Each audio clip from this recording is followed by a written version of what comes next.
आपने e-commerce platforms के माध्यम से डिजिटल रूप से खरीदारी ज़रूर की होगी। खरीदारी के दौरान एक ऑप्शन आता है बाय नाउ पे लेटर का ऑप्शन।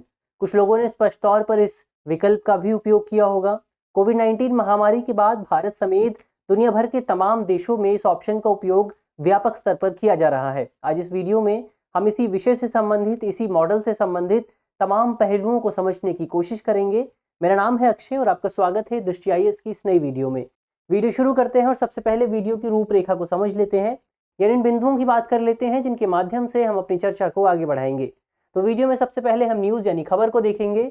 इसके बाद बाय नाउ पे लेटर के ऑप्शन को समझने की कोशिश करेंगे, इसके तमाम पहलुओं को जानेंगे, इस पूरे ऑप्शन के लाभ और नुकसान पर बात करेंगे, इसके फायदे और नुकसान क्या है उन्हें समझने की कोशिश करेंगे। साथ ही दुनिया भर में इस पूरे विकल्प की क्या स्थिति है, इस पूरे मॉडल को किस स्तर पर उपयोग किया जा रहा है, इसका बाजार कितना है, इस पर भी बात करेंगे। साथ ही आरबीआई ने इस संबंध में क्या दिशा निर्देश जारी किए हैं उनको समझने की कोशिश करेंगे।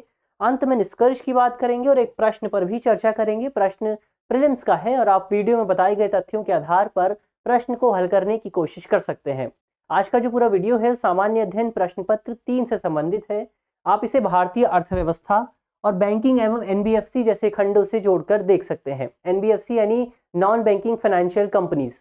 चलिए आगे शुरू करते हैं और सबसे पहले आज की हमारी खबर देख लेते हैं। आज की हमारी जो खबर है वो इंडियन एक्सप्रेस के एक्सप्लेन्ड सेक्शन से है।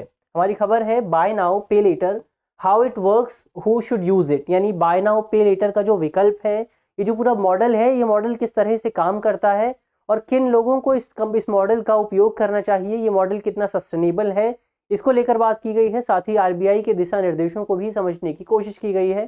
चलिए आगे बढ़ते हैं और सबसे पहले बाय नाउ पे लेटर की विकल्प की बात कर लेते हैं, इस ऑप्शन को समझ लेते हैं। तो बीएनपीएल यानी बाय नाउ पे लेटर एक ऐसी अल्पकालिक वित्त पोषण सुविधा है, एक ऐसी फंडिंग सुविधा है जिसके माध्यम से, इस सुविधा के माध्यम से आप वर्तमान में खरीदारी कर सकते हैं, अभी कुछ चीज खरीद सकते हैं और इस खरीदारी की जो भुगतान है वो अब आपको आगे चलकर करना होगा। आगे चलकर आप इंस्टॉलमेंट्स के माध्यम से, किस्तों के माध्यम से आसानी से भविष्य में भुगतान कर सकते हैं। यानी ये आपको भविष्य में भुगतान करने की सुविधा प्रदान करता है, वो भी इंस्टॉलमेंट्स के माध्यम से। इसी वजह से इस पूरे मॉडल को पॉइंट ऑफ सेल इंस्टॉलमेंट ऋण भी कहा जाता है। और जिस तरह से दुनिया भर में ई कॉमर्स तेजी से बढ़ रहा है, डिजिटल खरीदारी का जो प्रचलन है वो तेजी से बढ़ रहा है, इसकी वजह से दुनिया भर में बीएनपीएल का मॉडल भी लगातार व्यापक स्तर पर उपयोग किया जा रहा है। अब ऐसे में सवाल उठता है कि ये मॉडल किस तरह से काम करता है, इसकी कार्यप्रणाली को समझ लेते हैं। बाय नाउ पे लेटर की सुविधा के जैसी मौजूदा समय में 100 से ज़्यादा कंपनियां हैं जो इस क्षेत्र में काम कर रही हैं। अब यहाँ विशेष बात यह है कि इन 100 से ज़्यादा अधिक कंपनियों की जो मॉडल्स हैं, जो कार्यप्रणाली है वो अलग अलग है। हालांकि इसके बावजूद भी इनकी कार्यप्रणाली में कुछ समानताएं मौजूद हैं और इसमें हम उन्हीं समानताओं पर बात करेंगे। तो क्या क्या है वो समानताएं? तो इस पूरी प्रणाली के माध्यम से जब आप किसी खुदरा विक्रेता से कुछ सामान खरीदते हैं, किसी रिटेल सेलर से कुछ सामान खरीदते हैं, चाहे वो आप ऑनलाइन माध्यम से खरीदें या फिर ऑफलाइन माध्यम से खरीदें, तो आप उस खरीदारी के भुगतान करते समय, जब आप भुगतान करते हैं तो भुगतान करते समय आप बीएनपीएल के विकल्प को चुन सकते हैं, बाय नाउ पे लेटर के विकल्प को चुन सकते हैं। और इस विकल्प के चयन के बाद यदि आपको स्वीकृति दे दी जाती है, आपको इस पूरे विकल्प के लिए पात्र पाया जाता है, योग्य पाया जाता है, तो आप इस विकल्प का चयन कर सकते हैं। और चयन के बाद आपको कुछ अग्रिम भुगतान करना होगा। जैसे आप कोई प्रोडक्ट खरीदते हैं, उस प्रोडक्ट का जो कीमत है, आपको सबसे पहले उस प्रोडक्ट की कीमत का 25% अग्रिम भुगतान करना होगा, एडवांस में देना होगा। इसके बाद जो शेष राशि बचती है, उस राशि को, उस अमाउंट को आप इंस्टॉलमेंट्स के माध्यम से भविष्य में उस अमाउंट को दे सकते हैं। और ये जो इंस्टॉलमेंट्स होता है, इस इंस्टॉलमेंट पर कोई ब्याज भी नहीं लगाया जाता है, कोई इंटरेस्ट भी नहीं लगाया जाता है, जिसकी वजह से आम लोगों के बीच ये काफ़ी ज़्यादा प्रचलित हो रहा है। और निर्धारित भुगतान स्वचालित रूप से कार्ड से काट लिया जाता है। यानी जो भी अमाउंट होता है वो हर महीने की एक निर्धारित तिथि पर आपके कार्ड से ऑटोमेटिक तरीके से काट लिया जाता है। इसके अलावा इस पूरे मॉडल के तहत यदि समय पर कोई व्यक्ति भुगतान कर देता है तो इस भुगतान के लिए उसे कोई अतिरिक्त राशि भी नहीं चुकानी पड़ती है, जिसकी वजह से ये जो पूरा मॉडल है वो आम लोगों के बीच काफ़ी ज़्यादा प्रचलित हो रहा है। लेकिन यहाँ विशेष बात यह है कि यदि कोई व्यक्ति समय पर भुगतान करने से चूक जाता है तो उस व्यक्ति को इसके लिए कुछ अतिरिक्त शुल्क देना पड़ता है, कुछ फीस देनी पड़ती है, कुछ अमाउंट देना पड़ता है। इसके अलावा यदि कोई व्यक्ति बार बार ऐसी चूक करता है, बार बार इस तरह के जो ऑप्शंस है उसमें भुगतान करना भूल जाता है, तो उस व्यक्ति को इस पूरी प्रणाली से रिस्ट्रिक्ट किया जा सकता है, इस प्रणाली के उपयोग पर उस व्यक्ति पर प्रतिबंध लगाया जा सकता है। और यदि किसी व्यक्ति पर इस तरह का प्रतिबंध लगता है तो इसकी वजह से उसका क्रेडिट स्कोर प्रभावित होता है। तो ये तो बात हुई इस पूरी प्रणाली की, बाय नाउ पे लेटर का जो पूरा मेथड है, जो पूरा सिस्टम है, वो किस तरह से काम करता है।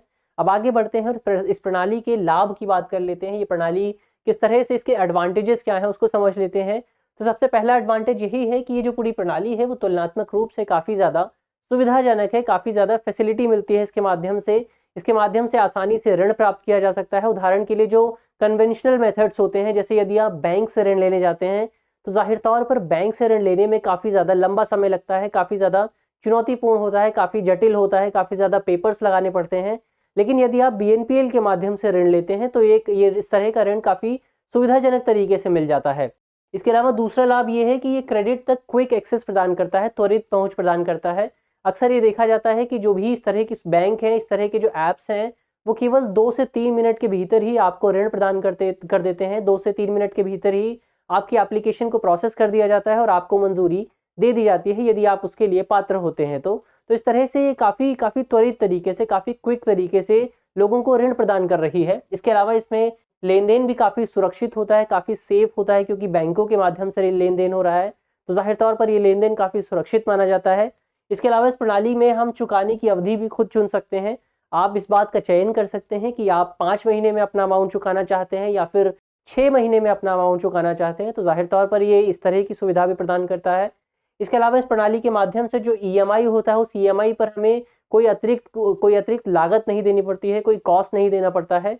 EMI यानी इक्वेटेड मंथली इंस्टॉलमेंट, यानी समान मासिक किस्त पर हमें किसी भी तरह की अतिरिक्त लागत नहीं देनी पड़ती है। इसके अलावा ये जो पूरी प्रक्रिया होती है वो काफ़ी आसान भी होती है, काफ़ी सरल भी होती है। आपको केवल एक ऐप डाउनलोड करना है, उस ऐप पर रजिस्ट्रेशन करना है और अपनी कुछ बेसिक इन्फॉर्मेशन प्रदान करनी है, जैसे अपना नाम बताना है उन्हें, अपनी बैंक डिटेल्स बतानी है और इसके बाद आपका जो एप्लीकेशन है वो कुछ ही समय के भीतर प्रोसेस कर दिया जाएगा और आपको आसानी से ऋण प्रदान कर दिया जाता है। तो ये तो इसके लाभ की बात हुई, लेकिन इसके कुछ नुकसान भी हैं, इसके कुछ डिसएडवांटेजेस भी हैं, उनकी भी बात कर लेते हैं।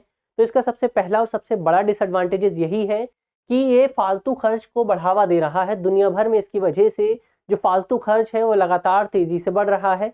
इस प्रणाली के माध्यम से उपभोक्ताओं के सामने एक मनोवैज्ञानिक भ्रम पैदा करने की कोशिश की जाती है, एक साइकोलॉजिकल डायलेमा पैदा करने की कोशिश की जाती है। जब आप इस प्रणाली के माध्यम से कोई खरीदारी करते हैं, इस मॉडल का उपयोग करके कुछ खरीदते हैं, तो अक्सर हमें ये लगता है कि हम काफ़ी कम पैसा चुका रहे हैं इसके लिए, लेकिन असल में हम कम पैसा नहीं चुका रहे हैं, हम उतना ही पैसा दे रहे हैं। लेकिन इस पूरी प्रणाली में हमें लगता है कि हम कम पैसा दे रहे हैं, जिसकी वजह से हम ज़्यादा से ज़्यादा खरीदारी करते हैं और फालतू खर्च में और ज़्यादा बढ़ोतरी होती है और लोगों की जो व्यय करने की क्षमता है वो गलत चीज़ों में इस्तेमाल हो जाती है। इसके अलावा इसका दूसरा नुकसान ये है कि यदि आप इसमें देर से भुगतान करते हैं तो देर से भुगतान करने के लिए इसमें अतिरिक्त शुल्क भी देना पड़ता है और यदि आप ये अतिरिक्त शुल्क नहीं दे पाते हैं या फिर बार बार देर से भुगतान करते हैं तो इसकी वजह से आपका क्रेडिट स्कोर प्रभावित हो सकता है। हालांकि यहाँ दिलचस्प बात यह है कि यदि आप समय पर भुगतान करते हैं तो इसकी वजह से आपके क्रेडिट स्कोर को कोई भी फायदा नहीं मिलता है। तो जाहिर तौर पर ये काफ़ी बायस्ड प्रणाली है, काफ़ी बायस्ड मेथड है। इसके अलावा जब आपका क्रेडिट स्कोर किसी चीज़ की किसी वजह से प्रभावित होता है तो ये क्रेडिट स्कोर प्रभावित होना भविष्य में ऋण लेने के लिए आपकी एप्लीकेशन को प्रभावित कर सकता है। ऋण लेने के लिए आपकी जो एप्लीकेशन है उस एप्लीकेशन की क्षमता को प्रभावित कर सकता है। तो जाहिर तौर पर इसके कुछ नुकसान भी हैं। अब आगे बढ़ते हैं और दुनिया भर में इस पूरे मेथड के क्या स्थिति है उस स्थिति पर बात कर लेते हैं। इसके किस तरह से उपयोग किया जा रहा है उस पर बात कर लेते हैं। तो दुनिया भर में ऐसा माना जा रहा है कि ये जो BNPL कंपनियां हैं ये उपभोक्ता वित्त क्षेत्र में सबसे तेजी से विकसित होने वाली कंपनियों में से एक है।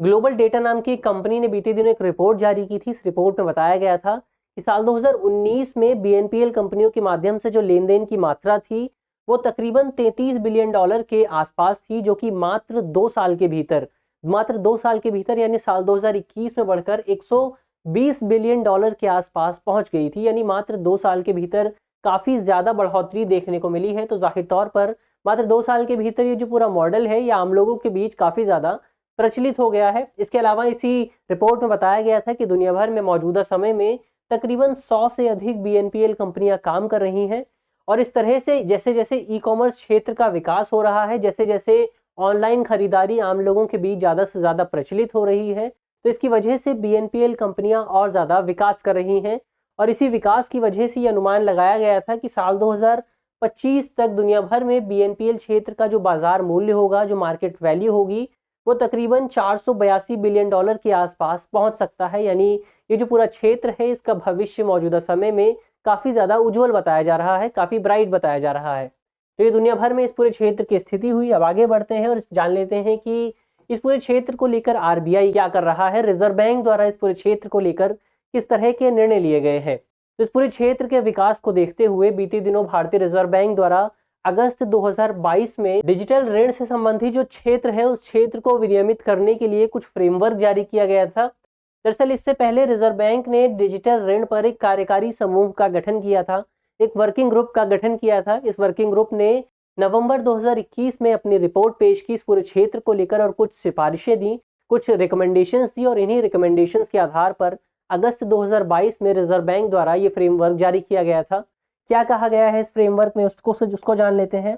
तो इस फ्रेमवर्क में डिजिटल ऋण संबंधी कंपनियों को, यानी उन कंपनियों को जो BNPL क्षेत्र में संलग्न है, BNPL कंपनियां हैं, बाय नाउ पे लेटर की सुविधा प्रदान करती हैं, उन कंपनियों को 3 श्रेणियों में विभाजित किया गया है, 3 कैटेगरीज में विभाजित किया गया है। पहली श्रेणी उन कंपनियों की है, उन संस्थाओं की है जिन्हें RBI द्वारा नियंत्रित किया जा रहा है, RBI द्वारा विनियमित किया जा रहा है। दूसरी श्रेणी उन कंपनियों की है जिन्हें किसी अन्य कानून द्वारा विनियमित किया जा रहा है, जिसे किसी अन्य विधान द्वारा, किसी अन्य लॉ द्वारा विनियमित किया जा रहा है, और ये कंपनियां RBI के दायरे में नहीं आती हैं, RBI के विनियमन फ्रेमवर्क में नहीं आती हैं। तीसरी वो कंपनियां हैं जिन्हें किसी भी संस्था द्वारा, किसी भी ढांचे के तहत विनियमित नहीं किया जा रहा है। ये कंपनियां, ये संस्थाएं ना तो RBI के भीतर आती हैं, ना ही किसी कानून के भीतर आती हैं। अब RBI द्वारा अगस्त 2022 में जो फ्रेमवर्क जारी किया गया था, वो फ्रेमवर्क मुख्य तौर पर इन कंपनियों से संबंधित था, यानी उन संस्थाओं से संबंधित था जिन्हें RBI द्वारा नियंत्रित किया जाता है, रेगुलेट किया जाता है। तो क्या कहा गया है इस फ्रेमवर्क में? इस फ्रेमवर्क में कहा गया है कि उपभोक्ताओं के संरक्षण के लिए ये सुनिश्चित किया जाना जरूरी है, डिजिटल ऋण लेन देन संबंधी जो भी गतिविधियां हो, वो गतिविधियां केवल ग्राहक यानी बोरोवर्स, यानी वो लोग जो उधार लेते हैं, और REs यानी रेगुलेटेड एंटिटीज के खातों के बीच होनी चाहिए, यानी उन कंपनियों के बीच होनी चाहिए जिन्हें RBI द्वारा विनियमित किया जाता है। और इसके अलावा अगर किसी भी तरह का लेन देन होता है तो वो लेन देन अवैध होगा और RBI की सीमा के भीतर नहीं आएगा। इसके अलावा इसमें कहा गया है कि क्रेडिट मध्यस्थता प्रक्रिया में LSPs को दे किसी भी शुल्क का भुगतान रेगुलेटेड एंटिटीज द्वारा खुद किया जाएगा। इसका भुगतान उधारकर्ताओं से, बोरोवर से या फिर ग्राहकों से नहीं लिया जाएगा। LSP यानी लेंडिंग सर्विस प्रोवाइडर्स, LSP मुख्य तौर पर जो रेगुलेटेड एंटिटीज होती हैं उनके एजेंट के तौर पर काम करते हैं। ये ग्राहकों से प्रत्यक्ष तौर पर जुड़ते हैं और उन्हें लेंडिंग सुविधाएं प्रदान करते हैं, उन्हें ऋण सुविधाएं प्रदान करते हैं। तो इस तरह से इस फ्रेमवर्क में कहा गया था कि ये जो LSPs हैं, इन्हें जो भी शुल्क दिया जाएगा, ये शुल्क प्रत्यक्ष तौर पर रेगुलेटेड एंटिटीज द्वारा दिया जाएगा, ना कि ग्राहकों द्वारा दिया जाएगा। तो इस तरह से ग्राहकों के जो बोझ था, ग्राहकों पर जो दबाव था, उस दबाव को कम करने की कोशिश की गई थी। इसके अलावा इस फ्रेमवर्क में यह भी कहा गया था कि ऋण अनुबंधों से पहले उधारकर्ताओं को एक ऋण से संबंधित जो भी विवरण है, वो विवरण प्रदान किया जाना जरूरी है। यानी ग्राहकों को ये जानना जरूरी है कि वो जिस तरह का ऋण ले रहे हैं, उस ऋण से संबंधित क्या क्या नियम है, क्या क्या कानून है, क्या क्या शर्तें मौजूद हैं, उन्हें नियम कानूनों से परिचित किया जाना जरूरी है। और यदि परिचित नहीं किया जाता है तो उस पूरे अनुबंध को अवैध माना जाएगा। इसके अलावा इसमें कहा गया था कि उधारकर्ता की अनुमति के बिना क्रेडिट सीमा में ऑटोमेटिक तरीके से वृद्धि नहीं की जा सकती है। यानी कोई भी कंपनी बिना ग्राहकों की अनुमति लिए उनकी क्रेडिट सीमा में, उनकी ऋण सीमा में वृद्धि नहीं कर सकती है। इसके अलावा इस पूरे फ्रेमवर्क में उधारकर्ताओं को कूलिंग अवधि दिए जाने की भी बात की गई थी। इस कूलिंग अवधि दिए जाने का प्राथमिक उद्देश्य ये है कि उधारकर्ताओं को डिजिटल ऋण से बाहर आने के लिए एक अवधि प्रदान की जाए, ताकि वो इस पूरे ऋण से बाहर आ सके। इसके लिए एक कूलिंग पीरियड प्रदान करने का प्रावधान भी किया गया है। इसके अलावा इस फ्रेमवर्क में कहा गया था कि फिनटेक या डिजिटल ऋण संबंधी शिकायतों से निपटने के लिए एक उपयुक्त नोडल शिकायत अधिकारी की नियुक्ति भी की जानी चाहिए, ताकि इस पूरे क्षेत्र से संबंधित जो भी शिकायतें आ रही हैं, ग्राहकों द्वारा जो शिकायतें की जा रही हैं, उन शिकायतों से निपटने के लिए एक उपयुक्त तंत्र स्थापित किया जा सके, एक मैकेनिज्म स्थापित किया जा सके। तो ये तो बात हुई RBI के दिशा निर्देशों की, RBI ने इस संबंध में क्या कहा है। अब अंत में निष्कर्ष की बात कर लेते हैं, निष्कर्ष को समझ लेते हैं। तो निष्कर्ष के तौर पर हम कह सकते हैं कि BNPL यानी बाय नाउ पे लेटर का जो मॉडल है, वो मौजूदा समय में केवल एक ऋण उपकरण या एक डेट इंस्ट्रूमेंट बनकर नहीं रह गया है, बल्कि ये जो पूरा मॉडल है वो मौजूदा समय में जीवन जीने का एक तरीका बन गया है, एक वे ऑफ लाइफ बन गया है। क्योंकि दुनिया भर में डिजिटल खरीदारी बढ़ रही है, ई कॉमर्स का लगातार विस्तार हो रहा है और जैसे जैसे ई कॉमर्स का विस्तार हो रहा है तो उसकी वजह से ये जो BNPL की सुविधा है इसका भी आम लोगों के बीच ज़्यादा से ज़्यादा प्रचलन बढ़ रहा है। इसके अलावा दुनिया भर में भारत में भी स्मार्टफोन और इंटरनेट कनेक्टिविटी बढ़ रही है और इस तरह की सुविधाओं की बढ़ने की वजह से भी BNPL का जो मॉडल है वो आम लोगों तक और ज़्यादा पहुंच रहा है। तो भविष्य, ये इस पूरे मॉडल का जो भविष्य है वो काफ़ी ज़्यादा उज्जवल है, काफ़ी ज़्यादा ब्राइट है और इसी को देखते हुए एक अनुमान बताया गया है कि साल 2025 तक भारत में BNPL कंपनियों का जो बाजार मूल्य होगा वो तकरीबन $2 बिलियन के आसपास पहुंच जाएगा। यानी भारत में इन कंपनियों का जो भविष्य है वो काफ़ी ज़्यादा तेज़ी से विकसित होने वाला है। ऐसे में इस पूरी स्थिति को ध्यान में रखते हुए ये ज़रूरी है कि इस पूरे मैकेनिज्म में, इस पूरे मॉडल में जो कमियां मौजूद हैं, जो चुनौतियां मौजूद हैं, उन चुनौतियों को, कमियों को जल्द से जल्द संबोधित किया जाए।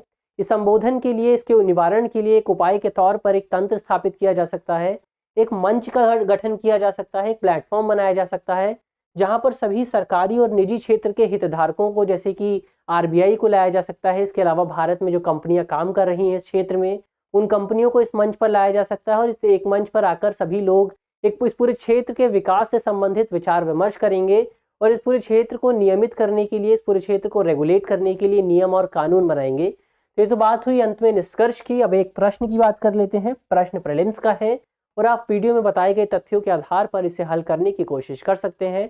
प्रश्न है कि bye now pay letter business model के फायदे हैं। आपको बताना है कि इनमें से कौन कौन से bye now pay letter model के फायदे हैं। हमारे ऑप्शन से पहला ऑप्शन है न्यूनतम क्रेडिट जांच, दूसरा ऑप्शन है क्रेडिट तक त्वरित पहुंच, तीसरा ऑप्शन है सुविधाजनक ऋण और चौथा ऑप्शन है चुकौती अवधि चुन सकते हैं। आपको बताना है कि इनमें से नीचे दिए गए कूट के आधार पर सही विकल्प कौन सा है।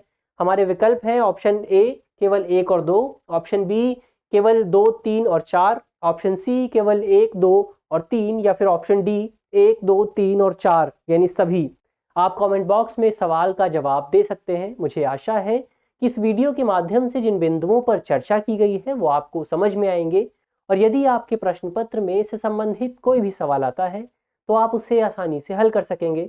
इस तरह की अन्य वीडियो देखने के लिए आप हमारे चैनल को भी सब्सक्राइब कर सकते हैं। धन्यवाद।